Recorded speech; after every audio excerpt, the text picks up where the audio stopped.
Hi friends, ఈవేళ ఒక్క song నేను పాడాలనుకుంటున్నాను. చూడండి ఎలా వస్తుందో తెలియదు. ఈకటిక చీకట్లో చేరి పోరాడినే ఓడినా ఆ సంగతే నీకు తెలిపే వీలంటూ లేదేలా.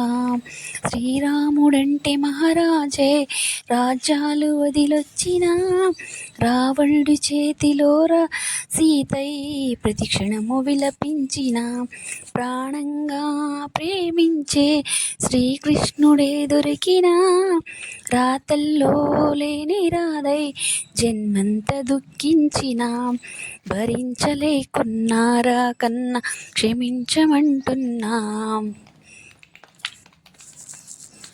ఎలా వచ్చింది చెప్పండి ఒక్కసారి మీరు. నా ధ్వని ఇలా ఉంది. నేను ట్రై చేసా. ఈ బచ్చం ఎలా వచ్చిందో చెప్పండి. ఒక్క సైడు ఓళిగలు అంటారు, ఒక్కొక్క సైడు బచ్చాలు అంటారు. Boy friends.